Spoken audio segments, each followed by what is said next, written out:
हाँ दोस्तों, कैसे हैं? मैं मोहम्मद मुख्तार मैं अपने YouTube चैनल शुभम संगम पर स्वागत करता हूँ। आइए दोस्तों, आज हम भारत के भूगोल की अगली कड़ी प्रायद्वीपीय या दक्षिण भारत के पठार पर हम विस्तार से बात करने वाले हैं। हालांकि ये इस कड़ी का दूसरा वीडियो है। आप हेडिंग में देख रहे होंगे प्रायद्वीपीय या दक्षिण भारत का पठार भाग 2। भाग 1 में हमने क्या क्या देखा था?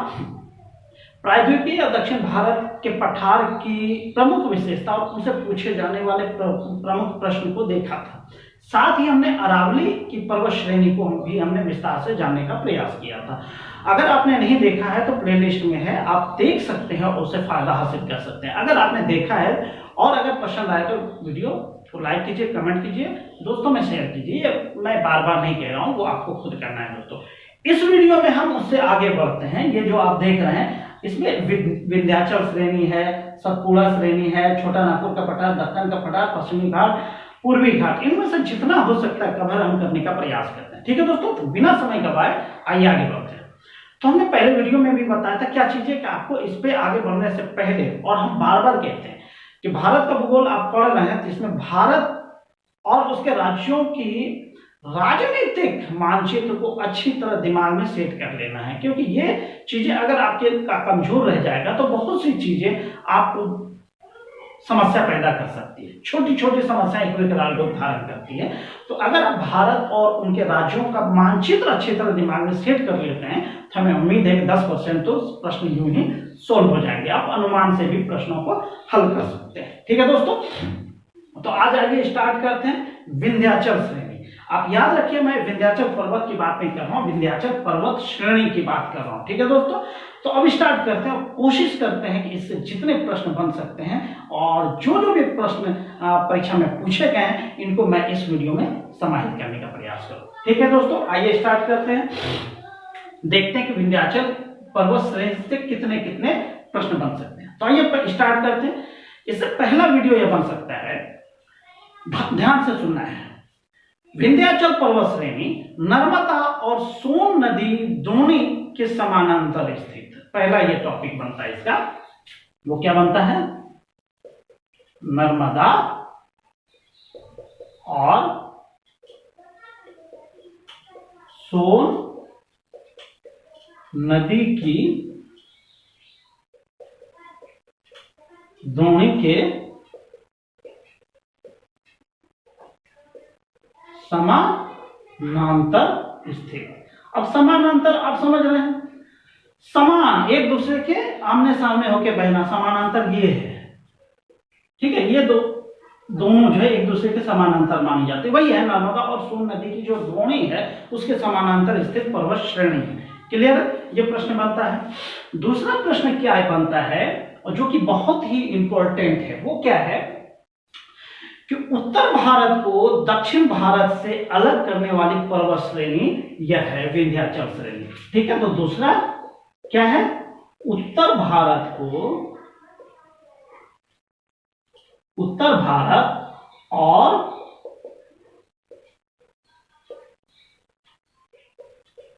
दक्षिण भारत को अलग करती है,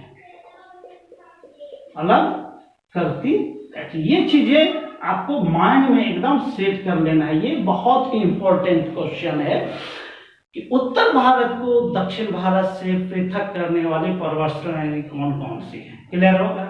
ये चीजें आ गया। और क्या है इसके बारे में एक चीजें ये भी बताया जाता है कि विंध्याचल श्रेणी क्या है? भारत की अत्यधिक पुरानी और मोड़दार पर्वत श्रेणी है। क्या है? भारत की अत्यधिक पुरानी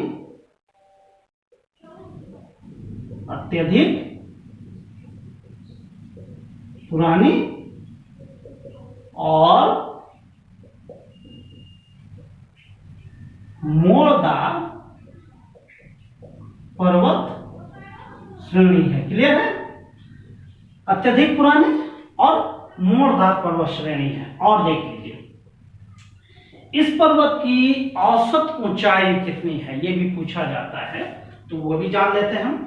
इस पर्वत की औसत ऊंचाई क्या है? औसत ऊंचाई, इसकी औसत ऊंचाई दोस्तों 450 से 600 मीटर मानी जाती है। औसत आप समझ रहे हैं, औसत समझ रहे हैं कि इससे ज्यादा भी हो सकता है, कम भी हो सकता है, लेकिन एक लेवल बनाया जाता है और औसत मैथ के विद्यार्थी बखूबी समझ रहे हैं। ठीक है, तो विंध्याचल पर्वत श्रेणी की औसत ऊंचाई कितनी होगी? 450 से 600 मीटर इनकी औसत ऊंचाई है। अब ये जानने का प्रयास करते हैं कि इनकी लंबाई कितनी है। इस पर्वत की लंबाई, पर्वत श्रेणी, याद रखिए मैं पर्वत श्रेणी की बात कर रहा हूं, ये अकेला जो है कि विंध्याचल पर्वत नहीं है, बल्कि पर्वतों की एक श्रेणी है, समूह है। क्लियर है? विंध्याचल पर्वत की लंबाई कितनी है ये जानते हैं। लंबाई, इसकी लंबाई दोस्तों 1200 किलोमीटर मानी गई है। ठीक है, 1200 किलोमीटर इसकी लंबाई है। इनका स्क्रीनशॉट ले लें, फिर हम इससे जो प्रश्न और बनता है वो हम कवर करते हैं। ठीक है दोस्तों, आइए दोस्तों अब देखते हैं और क्या प्रश्न बनता है कि यह पर्वत जो है कहां कहां स्थित है या इनकी दिशा क्या है। तो आप मानचित्र में देख रहे होंगे कि यह विंध्याचल पर्वत श्रेणी जो है पश्चिम से पूर्व की ओर है। किस दिशा की ओर है, कहां स्थित है वो तो आगे बताएंगे, लेकिन ये क्या है, भारत में पश्चिम से पूर्व की ओर है। और कितना लंबा है ये आप अभी स्क्रीनशॉट ले लिए होंगे। यह 1200 किलोमीटर लंबी है पश्चिम से पूर्व की ओर। अब आगे और जानते हैं विंध्याचल पर्वत श्रेणी में जो प्रमुख पर्वत है या जितनी पर्वतों का यह श्रेणी है उसमें कौन कौन से पर्वत माने जाते हैं। तो याद रखिए विंध्याचल श्रेणी में जो पर्वत है ना वो 3 प्रमुख पर्वत माने गए हैं। कौन कौन से हैं 3 प्रमुख पर्वत? इसमें प्रमुख पर्वत लिख देते हैं। प्रमुख पर्वत कौन कौन सा है ये जानते हैं। इसमें प्रमुख पर्वत है दोस्तों भरनेर, कहीं कहीं पूछा जाता है भंडेर, भरनेर पर्वत, कैमूर की पहाड़ी और है पारसनाथ की पहाड़ी। तो क्लियर है, आपसे प्रश्न पूछा जाएगा कि विंध्याचल श्रेणी में स्थित प्रमुख पर्वत कौन कौन से हैं। तो कौन कौन से हो गए? भरनेर या भंडेर की पहाड़ी, कैमूर की पहाड़ी और पारसनाथ की पहाड़ी। जब ये तीनों का ये क्रम जो हमने बताया ना वो पश्चिम से पूर्व की ओर है। क्या है? पश्चिम से पूर्व की ओर ये इनके जो है कि क्रम मैंने बताया। तो सबसे पश्चिम में कौन सा हो गया? भरनेर की पहाड़ी, और मध्य में कौन सा हो गया? कैमूर की पहाड़ी, और सबसे पूर्व में कौन सी पहाड़ी है?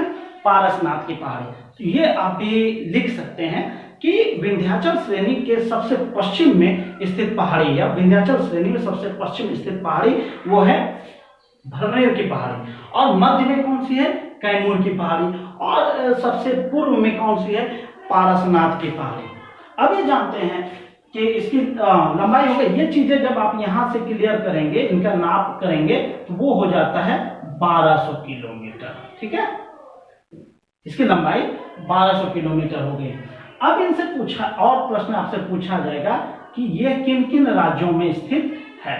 ठीक है, राज्य कौन कौन सा है, विंध्याचल श्रेणी कौन कौन से राज्यों को कवर करती है। ठीक है, तो इनका राज्य याद रख लीजिए दोस्तों, एमपी, यूपी। अगर भारत के मानचित्र अगर आपके हाथ में है तो देख सकते हैं एमपी, यूपी, उसके बाद आता है इसका छत्तीसगढ़ तथा झारखंड। ये इनकी जो है कि प्रमुख राज्य है। क्लियर है?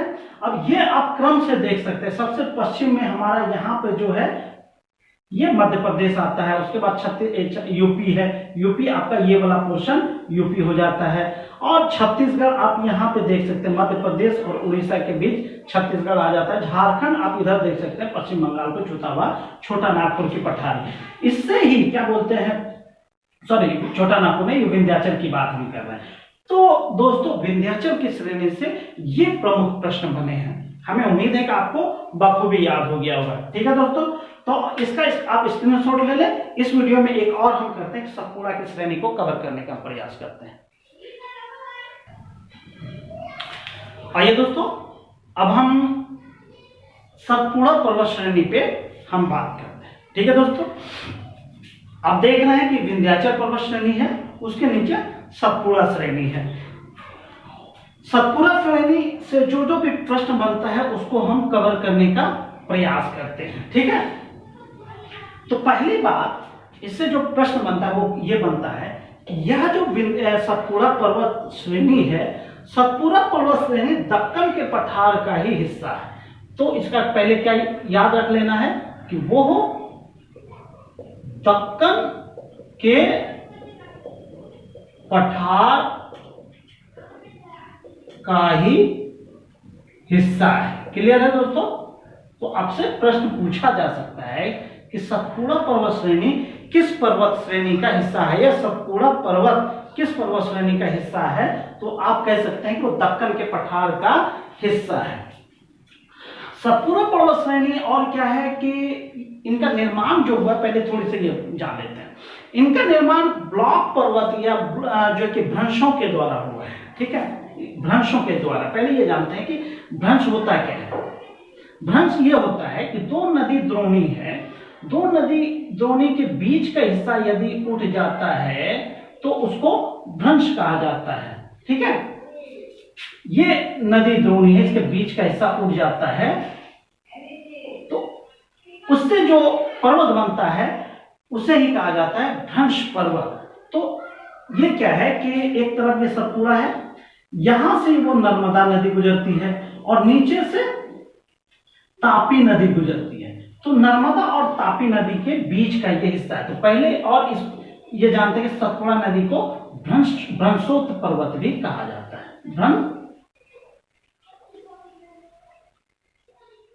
भ्रंशोत्त पर्वत भी कहा जाता है।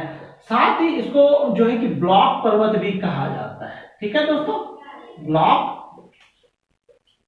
पर्वत भी कहा जाता है, कहीं पे हर्ष पर्वत भी कहा जाता है। तो क्लियर, ये तीनों चीजें सतपुड़ा पर्वत श्रेणी के लिए है। इसको भ्रंशोत्त पर्वत, ब्लॉक पर्वत या हर्ष पर्वत के नाम से जाना जाता है। भ्रंश क्या है? भ्रंशोत्त पर्वत क्यों कहा जाता है कि इसका निर्माण नदी भ्रंशों के द्वारा हुई है। ब्लॉक पर्वत इसलिए कहा जाता है कि दो नदियों के बीच जो ब्लॉक बनता है उस भ्रंश के द्वारा बनता है। अब ब्लॉक अभी आप क्लियर कर दिए कि यह दो स्थिति में बनता है, या तो बीच वाला हिस्सा के दोनों तरफ जो नदी है हिस्सा जो है कि ज्यादा धंस जाए, दोनों तरफ धंस जाए तो उससे भी यह हिस्सा ज्यादा ऊंचा दिखता है, या तो इन दोनों के बीच का हिस्सा ऊपर उठ जाए। क्लियर, भ्रंशों के बीच का हिस्सा ऊपर उठ जाने से या भ्रंशों के किनारे वाले हिस्सा निमज्जन या धंस जाने के द्वारा जो पर्वत श्रेणी का निर्माण होता है उसको ब्लॉक पर्वत कहा जाता है, इसी को हर्ष पर्वत भी कहा जाता है। तो सतपुड़ा श्रेणी का जो पर्वत है इसकी और क्या है कि बीच वाला हिस्सा ये क्या होता है, सपाट होता है, एकदम बिल्कुल चौरस होता है। क्लियर, अब इसकी आकृति कैसी होती है वो जान लीजिए। आकृति, सतपुड़ा पर्वत श्रेणी की आकृति मेज की तरह होती है, मेज की तरह होती है। ये आप देख सकते हैं कि मेज की तरह ही दिखता है, इसीलिए इसको कहा जाता है इसकी आकृति मेज की तरह है।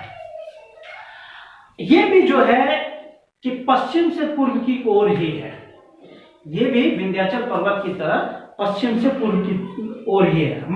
और इसमें अभी हमने क्या बताया कि दो पर्वतों के दो नदियों के बीच स्थित है। मान लीजिए ये सतपुड़ा की पर्वत श्रेणी है, इसके उत्तर में ये नर्मदा नदी बहती है और नीचे तापी नदी बहती है। तो कौन सी पर्वत श्रेणी है जिसके दोनों ओर नदियां बहती है? तो सतपुड़ा पर्वत श्रेणी है जिसके उत्तर नर्मदा नदी और दक्षिण जो है कि सोन नदी तापी नदी बहती है। इसमें और एक चीजें जान लीजिए दोस्तों कि नर्मदा नदी जो है, यही नर्मदा नदी जो है उत्तर भारत और दक्षिण भारत को दो हिस्सों में बांटती है। इसमें कंफ्यूज बिल्कुल मत होइए। पर्वत श्रेणी जो उत्तर भारत और दक्षिण भारत को दो हिस्सों में बांटती है वो है विंध्याचल पर्वत श्रेणी। और नदी अगर पूछा जाए कि कौन सी नदी उत्तर और दक्षिण भारत को अलग करती है तो वो है नर्मदा नदी। क्लियर है? नर्मदा नदी उत्तर और दक्षिण भारत को दो भागों में बांटती है। उत्तर भारत और दक्षिण भारत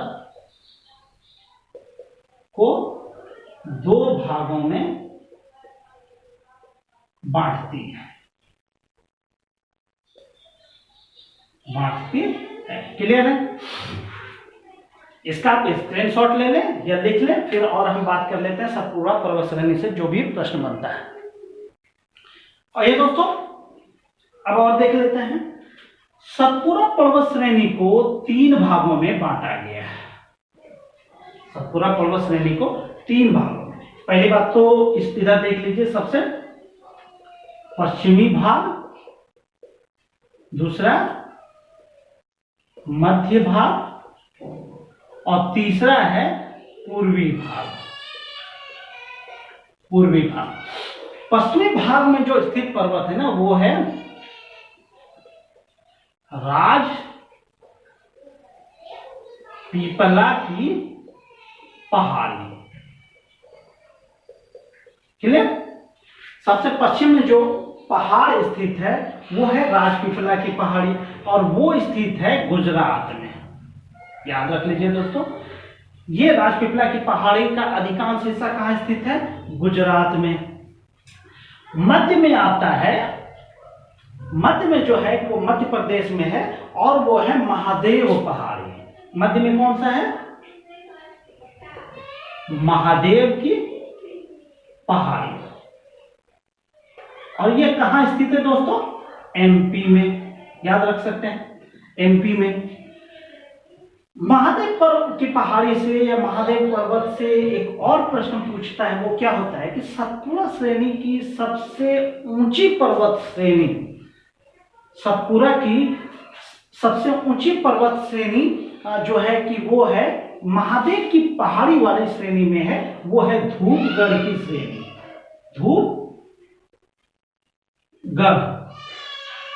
धूपगढ़ जो है कि वह सबसे ऊंची पर्वत चोटी हो जाती है, वो है सतपुड़ा की पर्वत श्रेणी में। और ये धूपगढ़ की ऊंचाई है 1350 मीटर। क्लियर? एक बार फिर से रिपीट करते हैं। सतपुड़ा पर्वत श्रेणी की सबसे ऊंची चोटी या पर्वत शिखर वो है धूपगढ़। वो किस एरिया में आता है? महादेव की पहाड़ी वाले एरिया में आता है। ठीक है? अब प्रश्न का पूछ दे कि धूपगढ़ पर्वत श्रेणी किस जो है कि पर्वत का ये हिस्सा है। तो याद रखिए दोस्तों कि यह जो धूपगढ़ है वो पंचमढ़ी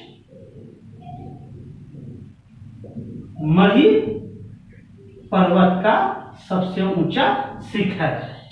तो कंफ्यूजन नहीं होना कि महादेव पर्वत श्रेणी ये भी पर्वतों का एक श्रेणी है। इसमें कई छोटे छोटे पर्वत माने गए हैं और उनमें से एक पंचमढ़ी पर्वत है, उसकी सबसे ऊंची चोटी जो है धूपगढ़ चोटी है, उसकी ऊंचाई 1350 मीटर है। वो इस सतपुड़ा पर्वत श्रेणी का सबसे ऊंचा पर्वत शिखर है। क्लियर है? अभी दो क्लियर हो गया। सबसे पूर्व में जो स्थित है, सबसे पूर्वी भाग जो है कि वह कौन सा है? वह अमरकंटक पर्वत श्रेणी माना जाता है। ठीक है दोस्तों? अमरकंटक ये सबसे पूर्वी भाग में जो है कि वो मैकाल पहाड़ी है। याद रखिएगा, मैकाल की पहाड़ी, इसका सबसे ऊंचा पर्वत शिखर है वो है अमरकंटक। याद रखिए, मैकाल पर्वत का सबसे ऊंचा पर्वत शिखर क्या है? अमरकंटक। याद रखिए, अमरकंटक इस मैकाल पर्वत का सबसे ऊंचा पर्वत शिखर है अमरकंटक। इसकी लंबाई, सबसे ऊंचाई जो माना जाता है 1064 मीटर माना गया है। ये अमरकंटक से और भी कई प्रश्न पूछे जाते हैं कि अमरकंटक से 3 प्रमुख नदी का उद्गम होता है। याद रखिए, अमरकंटक से 3 प्रमुख पर्वत का जो है कि उद्गम होता है। एक तो होता है कि वो पश्चिम की ओर नदी बहती है, वो नर्मदा नदी बहती है। तो पश्चिम की ओर कौन सी नदी बह गई? नर्मदा नदी। ये नदी जो है कि पश्चिम की ओर बहते, सतपुड़ा के समानांतर बहते हुए यह जो है इस खंभात की खाड़ी में गिर जाती है। क्लियर है? ये खंभात की खाड़ी यहाँ दिखते हैं, अरब सागर ये वाला हिस्सा है, उसमें आके गिर जाती है। यही नर्मदा नदी उत्तर भारत और दक्षिण भारत को 2 हिस्सों में बांटती है। ठीक है, उत्तर की ओर चली जाती है, वह है सोन नदी, जो आगे जाकर गंगा नदी में मिल जाती है। ठीक है दोस्तों, क्लियर है? पश्चिम की ओर नर्मदा नदी, उत्तर की ओर सोन नदी है, और दक्षिण की ओर एक नदी बहती है, वो है महानदी। ठीक है दोस्तों, तो इस तरह आपने देख लिया। और ये जो मैकाल पहाड़ी है, मैकाल पहाड़ी जो है सतपुड़ा की श्रेणी के सबसे पूर्व में, और पश्चिम में क्या हो गया? राजपीपला की पहाड़ी, मध्य में कौन सा हो गया? महादेव की पहाड़ी हो गया। ठीक है दोस्तों, तो इस तरह इस पर्वत श्रेणी से ये सब प्रमुख प्रश्न पूछे जाते हैं। ठीक है दोस्तों, तो आई होप कि आपको विंध्याचल पर्वत श्रेणी और सतपुड़ा की पर्वत श्रेणी याद हो गया होगा। ठीक है, अगर फिर भी कोई कंफ्यूजन रहता है तो आप कमेंट में बिल्कुल बताएं, हम उनको दूर करने का प्रयास करेंगे। ठीक है दोस्तों।